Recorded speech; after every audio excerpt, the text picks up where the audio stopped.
नमस्ते। मैं डॉक्टर राधा माहली, घंटी आधारित शिक्षिका, अर्थशास्त्र विभाग, जेएलएन कॉलेज चकधरपुर, कोल्हान विश्वविद्यालय से।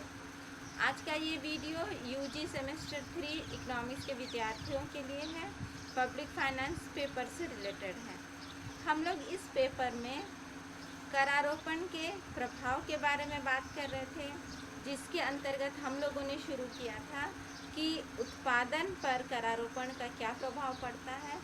तो करारोपण के प्रभाव से संबंधित ये दूसरी कड़ी है और इसमें हम लोग बात करेंगे उत्पादन पर करारोपण का क्या प्रभाव पड़ता है। उसके अंतर्गत हम लोग आज के इस वीडियो में चर्चा करेंगे कि करारोपण का काम करने, बचत करने और निवेश करने की इच्छा पर इसका क्या प्रभाव पड़ता है। तो इसके बारे में हम लोग बात करते हैं। काम करने, बचत करने और विनियोग करने की जो इच्छा होती है, ये मुख्य रूप से मनुष्य की प्रेरणाएं होती है। वो अपनी प्रेरणाओं के आधार पर ही वो काम करता है। तो यहाँ हम लोग ये देखेंगे कि जो प्रेरणा होती है, जो काम करने, बचत करने और निवेश करने की इच्छा को जो प्रभावित करती है, इन प्रेरणाओं का अध्ययन हम लोग दो भागों में बांटकर कर सकते हैं, जिसमें पहला है करों की प्रकृति और दूसरा है करदाताओं की मनोवैज्ञानिक प्रक्रिया। तो आज के इस वीडियो में हम लोग केवल करों की प्रकृति के बारे में बात करेंगे। इसके बाद इस वीडियोस की जो नेक्स्ट कड़ी होगी, नेक्स्ट सीरीज़ रहेगी, उसमें हम लोग करदाताओं की मनोवैज्ञानिक प्रतिक्रिया के बारे में बात करेंगे। तो आज के वीडियो में हम लोग बात करेंगे कि कर की जो प्रकृति होती है, यानी कि नेचर ऑफ टैक्सेस होता है, वो किस तरह से व्यक्ति के काम करने, बचत करने और निवेश करने की इच्छा को वो प्रभावित करता है। चलिए हम लोग अब अलग अलग करों के बारे में बात करते हैं और वो कर किस तरह से मनुष्य की इच्छाओं को प्रभावित करता है, इसके बारे में हम लोग चर्चा करते हैं। तो सबसे पहले हम लोग देखेंगे कि कुछ कर ऐसे होते हैं जो व्यक्ति को अचानक से प्राप्त हो जाते हैं। जैसे कोई व्यक्ति को अचानक से लॉटरी लग गई, बहुत ज़्यादा धन उसे अचानक से प्राप्त हो गया। कभी कभी उत्तराधिकारी संपत्ति उसे प्राप्त होती है, उसका खुद का कमाया हुआ या उसका खुद का मेहनत किया हुआ नहीं रहता है। अचानक से उत्तराधिकारी होने के कारण उसे वो संपत्ति मिल जाती है, जिसके बारे में पहले से उसने कुछ सोचा नहीं था। फिर हम लोग देखते हैं कि कभी कभी ऐसा भी सिचुएशन क्रिएट होता है कि भूमि के मूल्यों में वृद्धि हो जाती है, उसका वैल्यू जो है अचानक से बढ़ जाता है। तो इन सारी स्थितियों में जब कर लगाया जाता है, जब अचानक से हुई आमदनी पर कर लगाया गया, या तो फिर उत्तराधिकारी कर लगाया गया, या ज़मीन की कीमतों में अचानक से जो चेंजेस हुआ, यानी कि हम लोग बात करेंगे कि अचानक से व्यक्ति के आय में अगर परिवर्तन हो जाता है, तो उस तरह की आय में जो उसका स्व अर्जित नहीं रहता है, वो खुद कमा के उसको जमा नहीं किया रहता है, कहीं से उसको बाहर से मिल जाता है किसी कारण से। तो इस तरह के आय में सरकार जो है वो ऊंचे दर से कर लगाती है। लेकिन चूंकि ये आय अचानक से प्राप्त हुए हैं, इसीलिए जो कार्य करने की जो इच्छा है, कार्य करने, बचत करने एवं निवेश करने की जो इच्छा है, उस पर इसका कुछ भी बुरा प्रभाव नहीं पड़ता है, कोई भी प्रभाव नहीं पड़ता है। पहले की तरह ही मनुष्य अपना काम में लगे रहता है। अब हम लोग देखते हैं कि दूसरा सिचुएशन क्या हो सकता है। जैसे मान लो कि एकाधिकार वाली स्थिति है और एकाधिकार के अंतर्गत वस्तुओं का उत्पादन हो रहा है, और हम लोग ये जानते हैं कि एकाधिकार के अंतर्गत जहाँ उनकी सीमांत लागत और सीमांत आय, यानी कि MR/MC होता है, वहाँ पर उन्हें अधिकतम लाभ प्राप्त होती है। और कोई भी फार्म जो होता है वो मैक्सिमम प्रॉफिट पर ही काम करना चाहता है और वहीं पर वो उत्पादन करना चाहता है। लेकिन अगर इस तरह की सिचुएशन में उस पर कर लगा दिया जाता है, उत्पादन कर लगा दिया जाता है, तो नतीजा क्या हो जाएगा, उसके उत्पादन में कमी हो जाएगी। अगर उसके उत्पादन में इसलिए कमी होगी क्योंकि जब वो उत्पादन में कमी करेगा तो उसका लाभ भी कम हो जाएगा। तो कर का जो वो भुगतान करेगा, वो लाभ का जो अमाउंट रहता है उसी में से ही वो कर का भुगतान करेगा। तो तो यहाँ पर आप देख सकते हैं कि जब उसको मैक्सिमम प्रॉफिट नहीं मिलेगा और मैक्सिमम प्रॉफिट से नीचे लेवल पर वो उत्पादन कर रहा है जहाँ उसको प्रॉफिट कम हो रही है, तो वो उसका जो काम करने की जो इच्छा है, जो उसका बचत करने या निवेश करने की जो इच्छा है, इस पर बुरा प्रभाव पड़ने लगता है और वो उतना ज़्यादा वहाँ इन्वेस्ट नहीं करना चाहता है क्योंकि उसे वहाँ मैक्सिमम प्रॉफिट की प्राप्ति नहीं होती है। लेकिन अगर जब उस पर कर लगा दिया गया है और उसका उत्पादन घट गया है, तो उस सिचुएशन में अगर सरकार जो है उसे उसका कर की दर को कम कर देती है, रेट ऑफ टैक्स जो है वो कम कर देता है, तो उसकी कीमत भी कम हो जाती है, उस वस्तु की कीमत भी कम हो जाती है। तो नतीजा क्या होता है, उसका डिमांड बढ़ने लगता है और फिर उसको लाभ प्राप्त होने लगता है और फिर इस लाभ से प्रेरित होकर उसका कार्य करने और बचत करने और विनियोग करने की जो इच्छा है वो इच्छा बढ़ती है और वो इस कार्य को फिर आगे कंटिन्यू करने लगता है। तो ये एक स्थिति है जिसके बारे में हम लोगों ने बात किया। अब हम लोग यहाँ पर देखते हैं कि जैसा उत्पादन कर है, जो बिक्री कर है, तो इन चीज़ों को जब सरकार लगाती है और तब क्या होता है कि व्यक्ति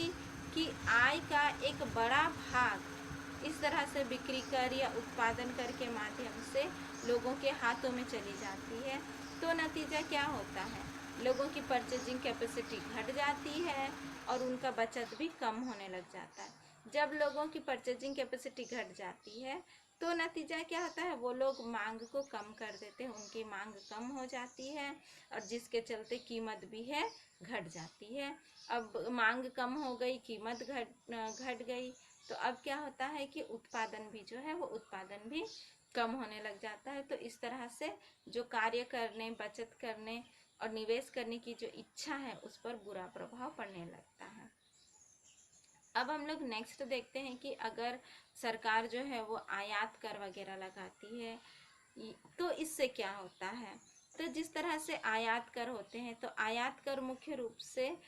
जो भी घरेलू उद्योग रहते हैं तो उनको वो एक तरह से संरक्षण प्रदान करता है क्योंकि उन्हें विदेशी प्रतियोगिता से ये बचाता है। तो जब इन उद्योगों को विदेशी प्रतियोगिता से बचाया जाता है, संरक्षण प्राप्त होता है, तो इन उद्योगों में लगे हुए लोगों की जो कार्य करने की जो इच्छा रहती है उसमें वृद्धि होती है और जब ये लोग कार्य करते हैं इनकी आय बढ़ती है तो इनकी बचत भी बढ़ती है और फिर ये लोग निवेश भी करते हैं और उस इंडस्ट्री को और अच्छा आगे करने का प्रयास करते हैं, उसको और भी डेवलप करने का प्रयास करते हैं और उसमें लगे रहते हैं। तो इस तरह से जब आयात कर लगाया जाता है तो हम लोग देखते हैं कि इन आयात करों का जो इफेक्ट है वो पॉजिटिव पड़ता है, उत्पादन पर अच्छा प्रभाव पड़ता है इसका। अब हम लोग यहाँ देखेंगे कि अगर निर्यात कर जो सरकार लगाती है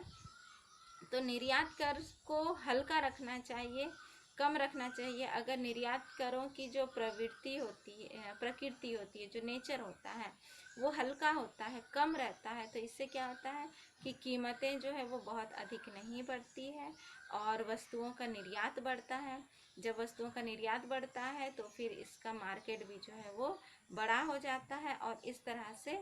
निर्यात से जुड़े हुए जो भी उद्योग हैं उन उद्योगों का विकास होता है और उन उद्योगों में उत्पादन पर इसका अच्छा प्रभाव पड़ता है और वहाँ जो है वो कार्य करने की, बचत करने की और निवेश करने की इच्छा पर भी इसका अच्छा प्रभाव पड़ता है, हम लोगों को पॉजिटिव साइड देखने को मिलता है। अब हम लोग यहाँ पर बात करते हैं कुछ डायरेक्ट टैक्सेस की, जैसे कि आय कर है, संपत्ति कर है। तो ये सारे जो कुछ डायरेक्ट टैक्स हैं या प्रत्यक्ष कर हैं, तो इन करों का डायरेक्टली बुरा प्रभाव जो है वो कार्य करने और बचत करने की इच्छा पर पड़ता है क्योंकि व्यक्ति बोलेगा कि अगर मैं ज़्यादा काम करूँगा, ज़्यादा आमदनी प्राप्त करूँगा तो फिर मुझे ज़्यादा कर देना पड़ेगा। अगर कर को आरोही दर से लगाया जाता है, प्रोग्रेसिव टैक्स के रूप में अप्लाई किया जाता है, तब व्यक्ति सोचेगा कि मैं और कड़ी मेहनत करके ज़्यादा आय प्राप्त करूँगा तो फिर उससे क्या लाभ होगा, क्योंकि कर की दर भी बढ़ जाएगी और फिर मुझे अपना मेहनत का ज़्यादा अमाउंट जो है कर के रूप में पे करना पड़ेगा। तो इस तरह से जो कार्य करने की जो इच्छा होती है वो कम हो जाती है और कार्य करने का जो मतलब बचत करने की जो इच्छा है वो भी कम हो जाती है और निवेश करने की इच्छा भी कम हो जाती है, क्योंकि निवेश अगर किया जाएगा और मेहनत किया जाएगा और अधिक आय अर्जित की जाएगी और अधिक संपत्ति बनाया जाएगा, तो भी उस पर आरोही दर से कर लगाकर उसको ले लिया जाएगा, अधिक कर की राशि का भुगतान करना पड़ेगा। तो इस प्रकार हम लोग देखते हैं कि अगर कर की प्रकृति जो है वो डायरेक्ट होती है, जैसे आयकर, संपत्ति कर वगैरह हो गया, तो इन सारे करों पर जो है जो करारोपण होता है, इन सारे आयों पर जो करारोपण होता है, तो उससे कार्य करने, बचत करने और विनियोग करने की इच्छा पर बुरा प्रभाव ही पड़ता है। नेक्स्ट हम लोग देखेंगे कि अगर व्यय कर है, सरकार व्यय कर पर करारोपण करती है, तो उसका क्या नतीजा होता है। तो व्यय कर पर अगर सरकार करारोपण के रूप में कर अप्लाई करती है, तो इसका एक बेनिफिट ये होता है कि व्यक्ति जो है वो व्यर्थ के खर्चे नहीं करता है, फालतू खर्च नहीं करेगा, जहाँ पर बहुत ज़्यादा ज़रूरी रहेगा वहीं पर खर्च करेगा। तो इस तरह से व्यय कर के माध्यम से फालतू कर या बेकार के खर्चों से बचा जा सकता है, ये इसका एक पॉजिटिव इफ़ेक्ट होता है। लेकिन इसका नेगेटिव इफ़ेक्ट भी होता है, क्योंकि अगर व्यय पर